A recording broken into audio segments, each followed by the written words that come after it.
सबको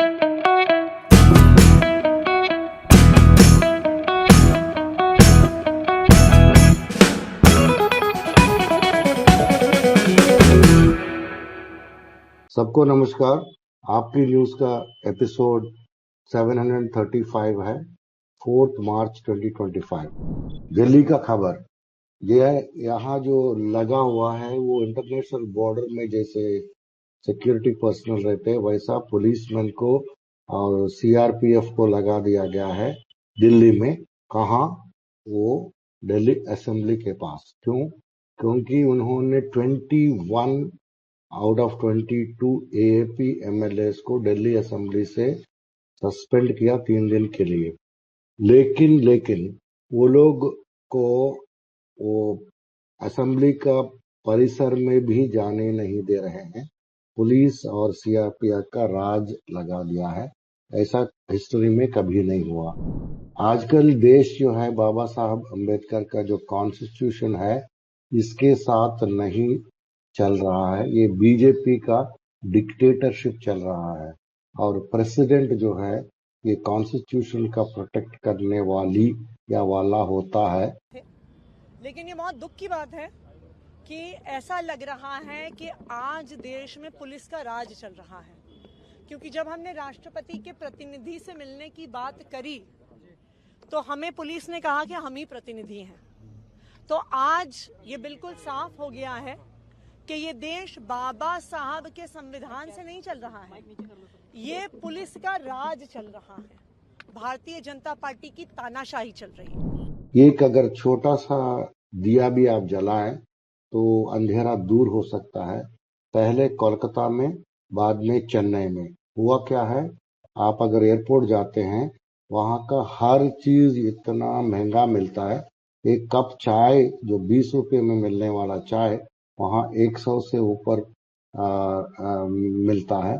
और कोई भी आप समोसा वगैरह जो भी देंगे उसका 200, 300, 400 तक देना पड़ता है। तो इसके बारे में राघव चड्ढा ने बात उठाई थी पार्लियामेंट में। सर, आज यात्री का तीसरा दर Honorable members, please let the honorable member speak. माननीय सदस्य, मेरा समय जा रहा है। Please let him speak. Sir, आज एयरपोर्ट्स पर खाना इतना महंगा है, बाजार के मुकाबले 2 गुना 3 गुना दाम है। एक साधारण सी पानी की बोतल जो 20 रुपए की बाजार में मिलती है वो एयरपोर्ट के भीतर जाकर फूड आउटलेट पर 100 रुपए की मिलती है। आज यात्री जो इंतजार कर रहे हैं अपनी फ्लाइट का, वो पानी पीकर पेट भर रहा है कि कहीं 250 रुपए की चाय और 350 रुपए का समोसा ना खरीदना पड़ जाए। बताइए सर, एक आम आदमी एयरपोर्ट पर अपने जहाज का इंतजार करते हुए क्या एक चाय नहीं पी सकता? क्या इस पर कोई रेगुलेशन नहीं होना चाहिए? क्या कोई अफोर्डेबल कैंटीन का मैकेनिज्म नहीं होना चाहिए? अभी इंडिया में एक अनडिक्लेयर्ड असेंबली हो चुका, इमरजेंसी हो चुका है। बीजेपी, एएपी और लीडर ऑफ बीजेपी के द्वारा और आम आदमी पार्टी का जो लीडर ऑफ अपोजिशन आतिशी है कि वो प्रेसिडेंट को मेमोरेंडम देने के लिए गया तो उनको कितने सारे किलोमीटर के पहले ही उनको रोक दिया गया और वो मेमोरेंडम पुलिस वाले लेके वो हम देंगे उनको बोल के बताए थे। ऐसा हालत है। अभी पूरा दुनिया में दिल्ली नंबर 1 में आ गया ये सीसीटीवी सर्वाइलेंस के बारे में। तो most surveilled cities in the world में नंबर 1 दिल्ली है। वहाँ 1826 CCTV cameras per square mile और लंदन में 1138। मतलब नंबर 2 का और नंबर 1 का बहुत सारा फर्क है। आप देखिए लंदन में 1100 प्लस है और यहाँ 1800 प्लस है। फिर इसके बाद चेन्नई 3rd प्लेस में आती है वर्ल्ड में। इसके बाद शेंजन जो चाइना में है वो। फिर इसके बाद और सारे कंट्रीज हैं, सिटीज हैं, शंघाई है, सिंगापुर है और वुहान है। फिर मुंबई आती है 11 पोजीशन में पूरा वर्ल्ड में। सुनने में आया कि दिल्ली का सीएम रेखा गुप्ता ने 150 मोहल्ला क्लिनिक्स जो दिल्ली में है उनको बंद करने वाली है क्योंकि वो सब रेंटेड प्रेमिसेस में है। आपको याद है इसका पहले भी ये लोग ये मुद्दा उठाते थे कि आम आदमी पार्टी ने कई सारे जगह में झूठा है वो, लेकिन वो ऐसे बोलते, वो तो झूठ बोलते रहते हैं। और जहां रेंटेड प्रेमिसेस में आम आदमी मोहल्ला क्लिनिक चलता था, वो बोलता कि वो सब फ्रॉड है, वहां उन लोगों को सिर्फ रेंट मिलता है, रेंट खा लेते हैं घूस जैसा, ऐसा बहुत गंदी बात किए थे। इसके बारे में देखना पड़ेगा कि अभी ऐसा इतना बड़ा गंदा कदम लेंगे कि नहीं। जब आम आदमी पार्टी का गवर्नमेंट था दिल्ली में, अरविंद केजरीवाल जी का नेतृत्व में कई सारे पार्क्स में आपको देखा होगा कि एक ओपन जिम लगाए थे और बाइसिकल ट्रैक्स लगाए थे और कई सारे पार्क्स को डेवलप किए थे। उनको पैसे दे के उनको RWA के साथ वो पार्क्स को डेवलप किए थे और योगा फ्री योगा सिखाए थे, आपको याद है। लेकिन ये बीजेपी का गवर्नमेंट आने के विदिन 10 डेज इन्होंने क्या किया, तो NMDC एरिया में एक पार्क में एंट्री फीस लगा दिया 20 रुपए का। अभी पंजाब के समाचार के ऊपर आते हैं। पंजाब में 12,000 FIR NDPS एक्ट के अंदर स्मॉल और बिग ड्रग पेडलर्स को पिछले 3 साल से उनको FIR लगाए हैं और 24 केसेस में एक्यूज को बेल मिला है कोर्ट से। तो और बहुत ही स्ट्रांग मतलब एक्शन कोर्ट में भी हो रहा है। पंजाब में गवर्नमेंट स्कूल्स में इंफ्रास्ट्रक्चर का बहुत बड़ा बूस्ट हुआ है। पिछले गवर्नमेंट जब थी उसमें बेंचेस नहीं थे और बच्चे जो हैं चटाई के ऊपर बैठते थे और बाउंड्री वॉल्स नहीं थे और रूफ्स वगैरह लीक करते थे, टॉयलेट्स क्लीन नहीं थे, ये सब था। अभी सिक्योरिटी गार्ड्स नहीं थे। तो अभी इन्होंने क्या किया, 20,000 गवर्नमेंट स्कूल्स में पंजाब में इतना सारा इंफ्रास्ट्रक्चर का इम्प्रूवमेंट किया है कि उन्होंने 8,000 से ज्यादा स्कूलों में बाउंड्री वॉल का कंस्ट्रक्शन किया है, क्योंकि वो सेफ्टी के लिए बहुत इम्पोर्टेंट है। और ये बाउंड्री वॉल्स अभी तक 1,400 किलोमीटर बाउंड्री वॉल्स का लेंथ है और 1 लाख से ऊपर ड्यूअल डेस्क खरीदा हुआ है। ड्यूअल डेस्क के मतलब वो डेस्क भी रहता और हम बैठने का भी रहता और वो सबसे बढ़िया वाला क्वालिटी वाला डेस्क खरीदा है। और भगवंत मान जी ने बोला था कि कोई भी हमारे स्टेट में एक स्कूल भी नहीं रहेगा जिसमें अगर बेंचेस नहीं मिलेगा 1 साल के अंदर, और उसने उसको पूरा किया था। इसमें बजट 25 करोड़ का एक MOU बनाए थे एजुकेशन डिपार्टमेंट को और भारत संचार निगम लिमिटेड BSNL को। ये 2023 में किए थे और उसके तहत 19,120 प्राइमरी, मिडिल और हाई स्कूल और सेकेंडरी स्कूल्स में हाई स्पीड फाइबर इंटरनेट लगाया गया है, वाईफाई कनेक्शन दिया है एक एक स्कूल में। ये प्रोजेक्ट जो है 29.3 करोड़ खर्च हुआ था। इसका डेडलाइन मार्च 2024 था और 1,265 सिक्योरिटी गार्ड्स को PESCO for 689 high and senior secondary school में डिप्लॉय किया है।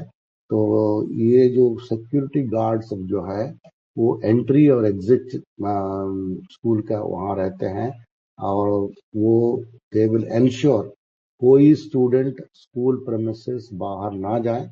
जब स्कूल चलती है फिर उसका परमिशन प्रिंसिपल से बराबर होने से ही जा सकते हैं और इसका में पूरा रिकॉर्ड्स रखते हैं ये सिक्योरिटी गार्ड्स, कौन विजिटर अंदर जा रहा है, कौन आ रहा है। और ये also manage traffic outside the school traffic भी मैनेज करते हैं। ये सभी चीज फैसिलिटेट करते हैं स्टूडेंट्स को हिफाजत से वो लोग बाहर जाएं और अंदर आ सके। ये चीज पहले जब नहीं था तो ये प्रिंसिपल्स का, टीचर्स का रिस्पॉन्सिबिलिटी रहती थी, तो उस समय बहुत तकलीफ होता है। तो अभी ये सब चीज निकल गया है। एक ethical AI, that is artificial intelligence के बारे में एक स्टेट ऑफ आर्ट सेंटर खुला है। सुरजीत पटार सेंटर बोलते हैं उसको। ये गुरु नानक देव यूनिवर्सिटी में इन्होंने शुरू किया है। भगवंत मान साहब ने इसका अनाउंसमेंट किया है। ये ethical artificial intelligence in the university शुरू किया है।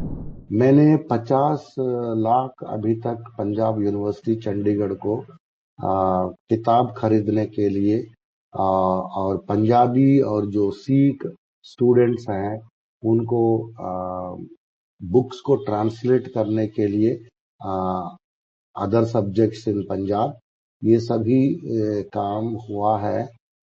किसने किया? ये हमारे एक MP है पंजाब में, वो साहब ने ये काम किया था कि आप किताब खरीदिए, पीरियडिकल्स खरीदिए, लाइब्रेरीज में रखिए और ट्रांसलेशन के लिए भी आप काम कीजिए बोल के उन्होंने 50 लाख का उन्होंने एक ग्रांट रिलीज किया था। अभी न्यूज दैट मैटर्स में आते हैं। काम वाला न्यूज क्या है?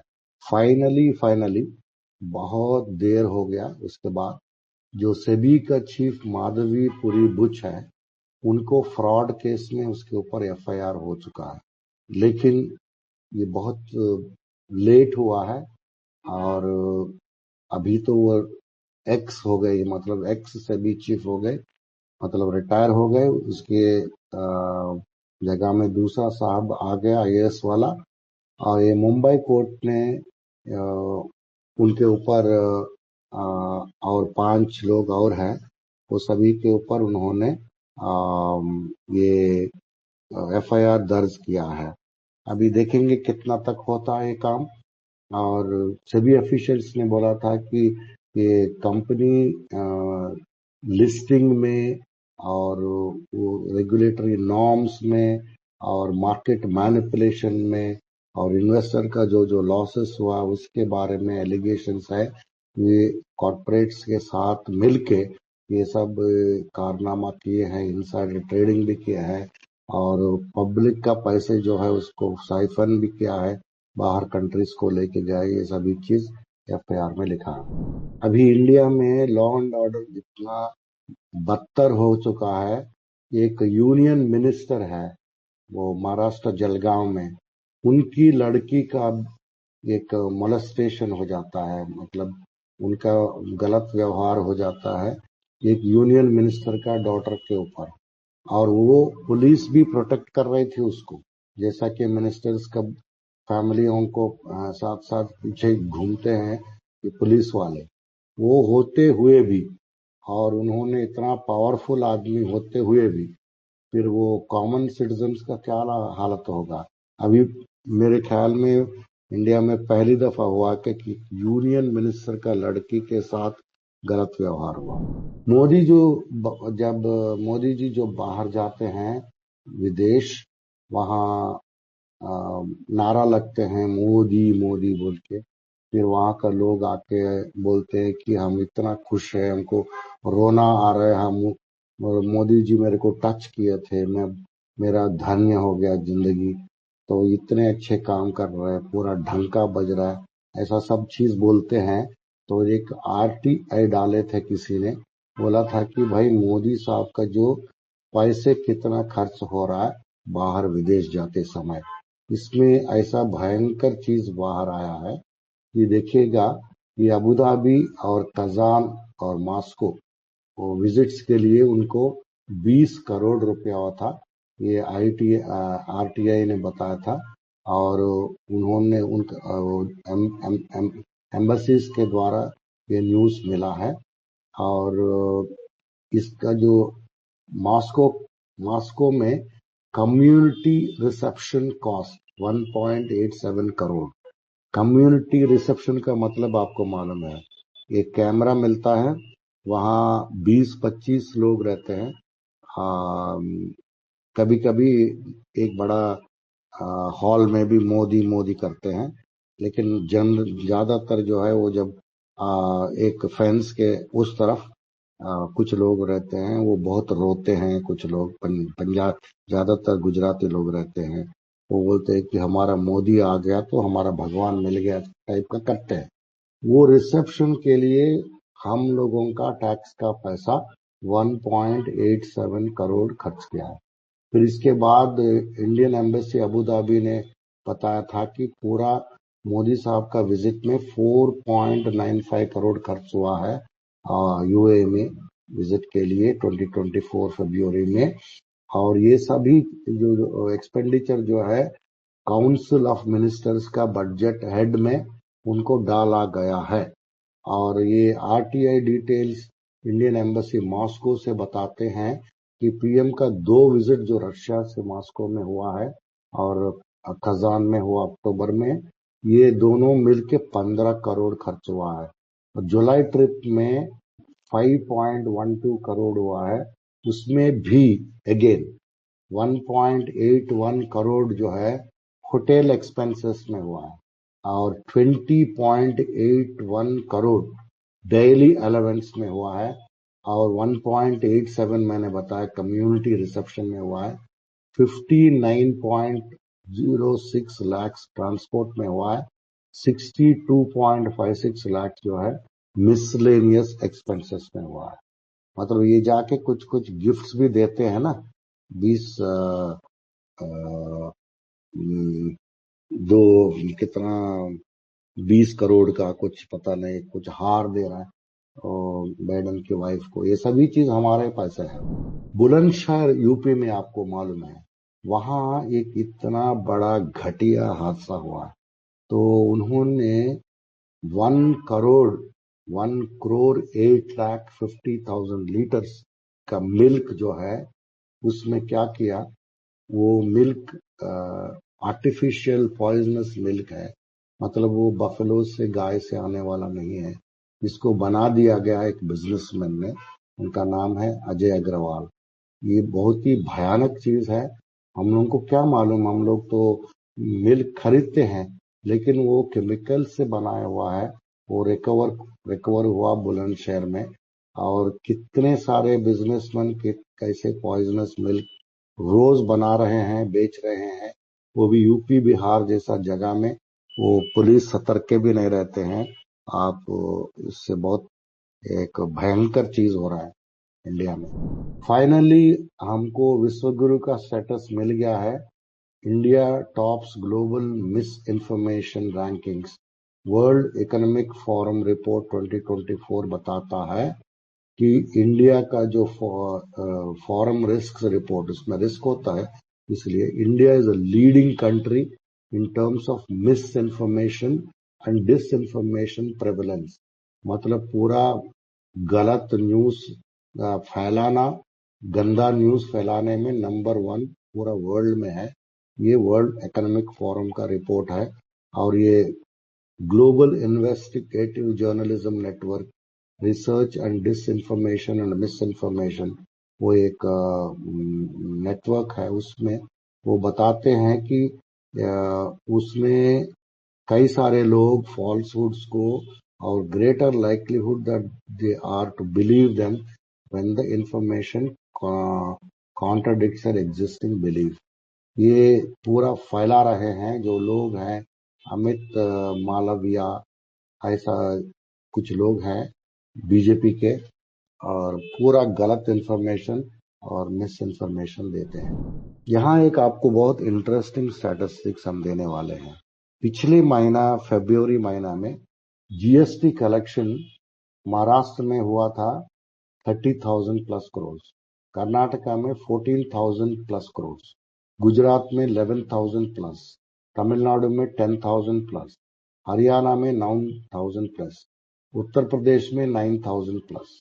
फिर उत्तर प्रदेश का चीफ मिनिस्टर अजय कुमार बिश्व वो योगी आदित्यनाथ बनते हैं, वो क्या बोल रहे थे आपको याद है? कुछ दिन पहले हमने आपके न्यूज में बताया था कि महाकुंभ में 3 लाख करोड़ खर्च हुआ है, 3 लाख करोड़ का रेवेन्यू हमको मिल रहा है करके उन्होंने बोला था, लेकिन वो जीएसटी में बिल्कुल आए नहीं है। 9,000+ करोड़ का जीएसटी बना है, फरवरी में महाकुंभ तो खत्म हो गया। तो ये इतना झूठ बोलते हैं। ये फर्स्ट ऑफ ऑल हम लोग कैसे उसको यकीन करते हैं समझ में नहीं आता, क्योंकि महाकुंभ में जाने वाले हैं तो वो वहां जाके क्या खरीदेगा? वो वहां का दुकान जो भी है उससे क्या खरीदेगा? वो कुछ खाने का कुछ खरीदेगा शायद। और वहां कैसे जीएसटी बढ़ेगा? 3 लाख करोड़ कैसा उसका रेवेन्यू आएगा? जो भी बाहर से आ रहे हो रेलवेज को मिलेगा, एयर फ्लाइट्स में आते हैं, फ्लाइट्स में उन लोगों को पैसा मिलेगा। और पता नहीं कैसा जीएसटी बढ़ेगा, कैसा रेवेन्यू गवर्नमेंट को मिलेगा। ये सब ऐसा झूठ बोला जा रहा है। EPIC number, electors photo identification card, ये नंबर रहता है आपका वोटर कार्ड के ऊपर। ये एक स्पेसिफिक नंबर है, उसका डुप्लीकेशन नहीं हो सकता है। तो ये इलेक्शन कमीशन ऑफ इंडिया ने वोटर कार्ड जब देती है उसमें ये आइडेंटिफिकेशन प्रूफ रहता है। कोई भी सिटीजन को 18 साल के ऊपर का वो कार्ड में ये चीज रहता है। लेकिन आप ये ईपीआईसी नंबर एक है यहाँ दिया हुआ हमने, वो एक निर्जामल बोल के बंगाल में मुशीराबाद में, और एक सुमन वो हिसार कर्नाटका में, दोनों का नंबर एक ही है। मतलब इसका मतलब ये जो कर्नाटका का सुमन है वो जाके वेस्ट बंगाल में वोटर बन जाता है, एड्रेस चेंज हो जाता है। ये क्या हो रहा है? सभी चीज डिजिटाइज्ड है बोलते हैं, फिर ऐसा कैसे पॉसिबल है कि डुप्लीकेट ईपीएससी नंबर्स आ गया है? ये कोई ग्लिच नहीं है, ये मॉल प्रैक्टिस है, मतलब जानबूझ के किया गया है। और ये जब इलेक्शन में हरियाणा में रहता है, दिल्ली में, महाराष्ट्र में रहता है, सेम चीज होता है। यहाँ का वोटर वहां चला जाता है, वहां का वोटर फिर महाराष्ट्र में चला जाता है, फिर ये सभी चीज हो रहा है। और यहाँ हमने वो दोनों का कार्ड्स का, सुमन का जो कार्ड नंबर है और वहाँ का नूरजामल उनका कार्ड नंबर है, और ये एक फीमेल है और वो मेल है। ये भी देखेगा मजा, पोलिंग स्टेशंस कहाँ से कहाँ चले गए।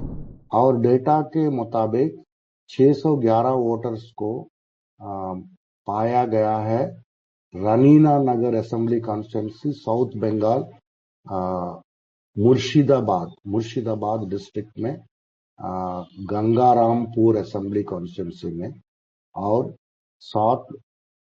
साउथ दिनाजपुर, ये जगह में पाया गया है। और इसका मतलब जो बंगाल का जो वोटर्स हैं, अभी वहां चालू कर दिया बीजेपी ने फ्रॉड करना, क्योंकि 2 साल कुछ है टाइम, तो 2 साल पहले से ये लोग फ्रॉड शुरू करते हैं। तो जो बेसिकली XYZ LPZ जो सीरियल नंबर रहता है वो सभी फ्रॉड नंबर्स हैं।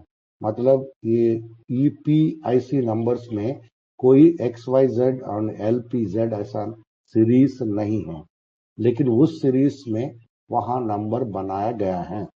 ये सभी चीज डुप्लीकेट ईपीआईसी नंबर्स इसलिए बनाया जा रहा है ताकि वेस्ट बंगाल में जो 2026 में अगले साल होने वाला है उसमें ये लोग फ्रॉड करें, जैसा दिल्ली में किया है। तो यहाँ हमने पूरा लिस्ट भी दिया है एक पेज में, किस किस जगह में वो लोग ऐसा फ्रॉड नंबर्स किया है। हमने पहले जो बोला वो अलग है, वो सेम नंबर कर्नाटका का वेस्ट बंगाल ये अलग है। इसमें XYZ और कुछ नंबर डाल के ये लोग LPZ ये ऐसा बना के वो जबरदस्ती बना रहे ये लोग वोटर कार्ड्स। फिर वो वंस वोटर कार्ड बन गया, फिर वो आदमी कोई भी आके वहां वोट डाल सकता है। एक द वायर में एक आर्टिकल आया है इसमें वो बोल रहे हैं, जो ऑथर सौरभ दास उसका नाम है, काफी अच्छे एनालिसिस करते हैं वो बोल रहे हैं कि आम आदमी पार्टी इतना आ, बुरी तरह से हारने का, बुरी तरह नहीं है, सिर्फ 2% है, उसमें हारने का एक बहुत इम्पोर्टेंट आदमी और प्लेयर है, खिलाड़ी। वो खिलाड़ी कौन है? सुप्रीम कोर्ट है। तो उन्होंने पूरा डिटेल्स दिया, उन्होंने कैसा सुप्रीम कोर्ट ने आम आदमी पार्टी का हार का रीजन है। तो एक डेकेड काम किया था, मतलब 10 साल काम किया, और ऐसा कोई कम काम नहीं हुआ है, बहुत काम हुआ है। फिर भी 2% में ही वो लोग जीता है बीजेपी। ये सभी करने के लिए तो उसमें कुछ तो रीजंस हैं। वो रीजंस में सबसे बड़ा हाथ है सुप्रीम कोर्ट का, क्योंकि सुप्रीम कोर्ट ने जो पावर्स, जो दिल्ली असेंबली का जो पावर्स है, मिनिस्टर्स का जो पावर्स था, उन्होंने छीन लिया। उसके लिए 8 साल लड़ाई हुआ। इसके बाद फिर वो लोग नोटिफिकेशन लेके आके, तो सुप्रीम कोर्ट बोल सकती थी कि ये सब गलत है, लेकिन उन्होंने नहीं बोला। केस अभी भी चल रहा है। तो ये सौरभ दास का व्यू है कि सुप्रीम कोर्ट का हाथ बहुत बड़ा है दिल्ली में हारने के लिए। आपको याद होगा कि जब लोकसभा इलेक्शंस के पहले और महाराष्ट्र का असेंबली इलेक्शंस के पहले हमारे जो बहुत बड़े लीडर्स, विश्व गुरु प्राइम मिनिस्टर साहब और उनका साइड किक जो भी है होम मिनिस्टर साहब, दोनों ने पब्लिकली टीवी चैनल्स में बोले थे कि आप जो है तो शेयर्स खरीदो और बहुत ऊपर जाने वाले हैं, ऐसा बोल के सलाह दिया है। लेकिन अभी हुआ यह है कि अभी शायद 90,000 करोड़ का लॉस हो गया है अभी तक स्टॉक मार्केट में। इतना गिरावट कभी नहीं आया। यहाँ और एक वीडियो दिया हमने, जिसमें अगर बीजेपी जीतेगी तो मार्केट शूट अप हो जाएगा बोल के बोला था। मार्केट्स जो है हरियाणा जीतने के बाद गिरा था, महाराष्ट्र जीतने के बाद गिरा था, अभी दिल्ली जीतने के बाद गिरा था। ये पूरा गिर के जितना गिरा है कि 30 इयर्स का जो रिकॉर्ड है, अभी तक इतना कभी नहीं गिरा, उतना गिर चुके हैं मार्केट, स्टॉक मार्केट। और एक मजेदार चीज हो रहा है, हमारे दोस्त अदानी साहब को हेल्प करने के लिए ये बीजेपी का मोदी गवर्नमेंट, सेंट्रल गवर्नमेंट, वो क्या कर रहे हैं, न्यूक्लियर एनर्जी मिशन का जो R&D है, वो बोल रहे हैं स्मॉल एनर्जी रिएक्टर्स बनाओ। उसके लिए बजट भी सैंक्शन किया है। तो उसमें atomic energy act and civil liability for nuclear damage act, ये दोनों एक्ट्स में थोड़ा अमेंडमेंट्स कर रहे हैं और कर चुके हैं। फिर एक within a fortnight of the budget होने के एक 15 दिन पहले गौतम अदानी ने Tarapur atomic power station visit करते हैं। और यहाँ जो है गवर्नमेंट क्या कर रहे हैं, एक छोटा छोटा रिएक्टर बना सकते हैं इंडिया में, ऐसा रूल अभी नहीं था, ये रूल को बदल रहे हैं। तो इसका मतलब ये हुआ अदानी साहब को वो जो है तो छोटा छोटा न्यूक्लियर प्लांट्स, रिएक्टर्स बना सकते हैं, और उसका ऑर्डर जो, उसका जो टेंडर जो है उनको दे देंगे। ताकि उन्होंने अभी तक ऑलरेडी मेटल्स में है, कोल में है, पावर में है, एयरपोर्ट्स में है, अभी साहब जो है न्यूक्लियर एनर्जी में भी आ जाएगा। मतलब पूरा इंडिया को जितना बिजनेस है, जितना जो भी है, वो पूरा इनको सौंप लो अदानी को, ये काम चल रहा है। बीजेपी का गोवा का एक MLA है, वो इतना बुद्धिमान है, ऐसा कमेंट करता है उन्होंने पब्लिकली। आपको मालूम है कि इस दफे सीजन में जो दिसंबर से लेके जो जनवरी फरवरी में जो टूरिस्ट आते हैं गोवा में वो बहुत कम हो चुका है, ऑलमोस्ट खाली चल रहा था वहाँ का रेस्टोरेंट्स और यहाँ का सड़क वगैरह। तो इस दफे हुआ है, वो कभी हुआ नहीं है। तो बीजेपी एमएलए साहब ने बोला था, उनका नाम है माइकल लोबो, बोला था ये इडली सांबार के वजह से हुआ है, फॉरेन टूरिस्ट नहीं आ रहे हैं, क्योंकि गोवा में इडली सांबार देने लगे इसलिए तो फॉरेन टूरिस्ट नहीं आ रहा है। मोदी जी ने और एक मैरेकल किया है, वो 100 साल में कभी हुआ नहीं है। वो उनका आशीर्वाद के साथ पिछले 10 साल में एक 100 साल वाला एक रिकॉर्ड है, ये ब्रेक हो गया है। 100 साल का रिकॉर्ड क्या था? अभी इंडिया में इनइक्वालिटी जो है पिछले 100 साल से सबसे ज्यादा है। मतलब हम लोगों को जब ये ब्रिटिश वाले रूल करते थे उस समय भी इतना ज्यादा इनइक्वालिटी, असमानता नहीं था। टॉप 1% ऑफ इंडियंस जो है वो मैक्सिमम नेशनल इनकम शेयर 22.6% जो है 1% ऑफ इंडियंस के साथ रहता है। तो इसकी वजह से पूरा गरीब जो है इतना ज्यादा गरीब है और रईस इतना ज्यादा रईस है। तो ये फिगर्स बाहर आए हैं, ये बिजनेस एंड फाइनेंस का न्यूज में ये न्यूज आया है। ना खाऊंगा ना खाने दूंगा, ये मोदी साहब ने बोला था। और लेकिन शॉकिंग चीज यह है 455 करोड़ गायब हो गया। कहां से?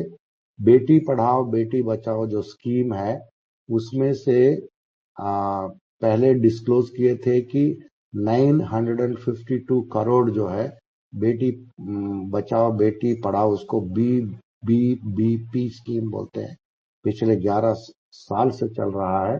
वो स्कीम में एक आरटीआई का रेस्पॉन्स आया तो उसमें बोला है कि ओनली 496.7 करोड़ खर्च किया है 952.2 करोड़ से। तो ये बाकी पैसा कहाँ गया है वो नहीं मालूम। उन्होंने बोला कि इसमें गैप 500 करोड़ का है, ये पैसे कहाँ गया है उसको नहीं मालूम, किसी को नहीं मालूम। तो इसमें मिसमैनेजमेंट हुआ बोलते हैं और एक अर्जेंट आंसर चाहिए, लेकिन कौन देने वाला आंसर्स? और एक शॉकर है बैड टूवर्स माइक्रो फाइनेंस में नॉन परफॉर्मिंग एसेट्स एनपीएस जो है 50,000 करोड़ पहुंच गए हैं।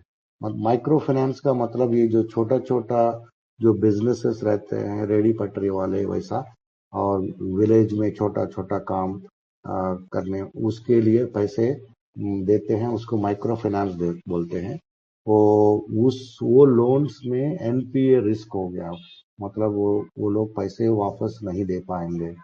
50,000 करोड़। आजकल इंटरनेशनल न्यूज का मतलब ट्रंप साहब का न्यूज है।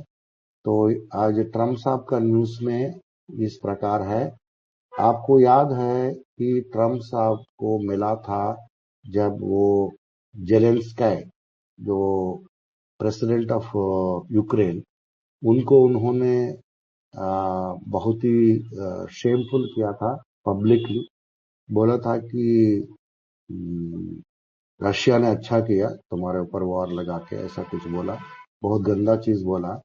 फिर वो साहब जाके यूके में चले गए, वोलोडिमिर जेलेंस्की जो साहब प्रेसिडेंट है यूक्रेन का, फिर वहां UK, France, Germany, Italy, Poland, Canada, Spain, Denmark, Norway, Finland, जेक रिपब्लिक, रोमेनिया, नेदरलैंड्स और नेटो, ये सभी लोग उनके साथ खड़े हैं। वो मतलब इसके अमेरिका के ट्रंप के अगेंस्ट में ये लोग, पुतिन का जो एग्रेशन हुआ है, रशिया का जो एग्रेशन जाके पिछले 1 साल से ज्यादा हो गया, ये लोग जाके रशियन वाले जाके यूक्रेन एक छोटा सा स्टेट है, उनका स्टेट था पहले रशिया का, उसके ऊपर वॉर चला रहे हैं। तो सिर्फ अमेरिका रशिया को बैक कर रही है, लेकिन ये जो 15 अदर कंट्रीज जो है हमने बताया, ये सभी का प्रेसिडेंट्स और प्राइम मिनिस्टर साथ में आके उन्होंने बोला कि ये गलत है। तो आज का न्यूज यहीं समाप्त होता है। Thank you very much for listening.